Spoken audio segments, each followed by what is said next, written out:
প্রচুর বিনস আছে, এই যে দেখুন। কালকে তো প্রায় 10-11 কেজি বিক্রি করেছি।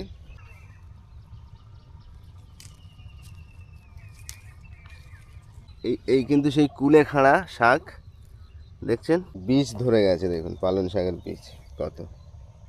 বন্ধুরা সকালবেলা চলে এই জন্য বাগানে এসছি, দেখি তো বললো চলো দুজনে যাই, কিছু সবজি তুলে আসি।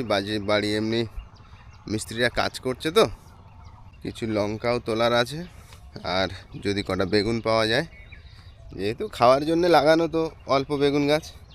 এই কিন্তু সেই কুলে খাড়া শাক দেখছেন, প্রচুর হয়েছে এখান থেকে, এটা সব। আর এগুলো হেঞ্চা শাক, হেলঞ্চ শাক, যে যেটাই বলেন। চুনুরার দিকে তো লাল শাক আছেই, তো এইগুলো আজকে খাবো না। আর পালং শাকের দেখুন এদিকে বীজ ধরে গেছে দেখুন, পালং শাকের বীজ কত। এগুলো দানা হবে এবং সামনের বছরে আবার এই দানা ফেলা হবে। পেয়েছো বেগুন কি? এ বাবা, প্লাস্টিক নিয়ে এসছে তো। প্লাস্টিকটা ছেঁড়া, এই তো আরেকটা বেগুন। পাবো না, আমরা কিন্তু 3টে বেগুন পেয়ে গেছি। কণিকা পেয়েছে, আমি এখনো পাইনি একটাও বেগুন। দেখো, তুমিই দেখো তাহলে। এই ছোট তুলছি কেন, ইঁদুরে খেয়ে নিচ্ছে তাই। ওই গাছটা দেখো, ওই জন্য তো তুলছি, নিচে দিয়েছি। বেশ কটা বেগুন আছে।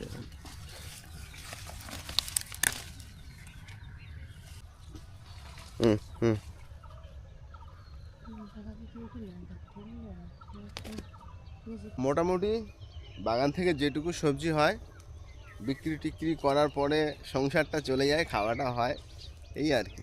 আর কি লঙ্কা আছে, পাচ্ছ? লঙ্কা দেখেছিলাম অনেক, কিন্তু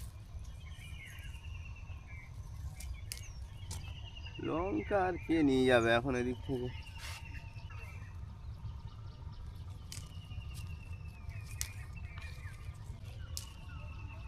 হ্যাঁ, বাড়িতে আমরা এইসব চাষবাসের সঙ্গে যুক্ত থাকি, আর মোটামুটি যা হয় আমাদের খাওয়াটা হয়ে যায়।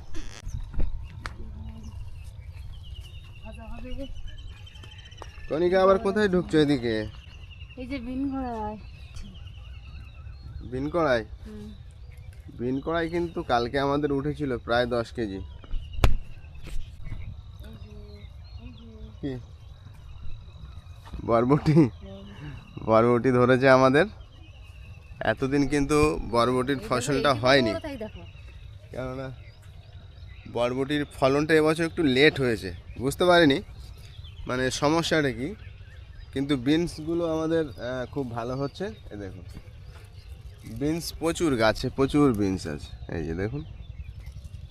কালকে তো প্রায় 10-11 কেজি বিক্রি করেছি, তারপরেও আজকের দেখুন বিনস, এই যে বিনসের সাইজগুলো দেখুন। অল্প কিছু বিনস তুলব, আর বরবটির শুধু ফলনটা ধরেছে দেখুন। এই যে দেখাই আপনাদের একটু, এই দেখুন বরবটি, এই দেখুন। পাত্র নিয়ে আসিনি, কোথায় রাখছে দেখুন বরবটি, এই বিনসগুলো। একটা ব্যাগ নিয়ে এসেছিল, ক্যারি ব্যাগটা ছেঁড়া। যাই হোক, আর লাগবে তো। বন্ধুরা, এই বেগুন আর বিনস তুলেছি, আর লঙ্কা তুলেছি। চলুন এখন বাড়িতে যাই, আর ব্লগটা বেশি বড় করব না। আমাদের এরকম ফ্যামিলি ব্লগ দেখতে আপনাদের যদি ভালো লাগে অবশ্যই লাইক করবেন, আর চ্যানেলটা সাবস্ক্রাইব করতে ভুলবেন না। টাটা, দেখা হবে নতুন একটা ব্লগ নিয়ে। সবাই ভালো থাকবেন।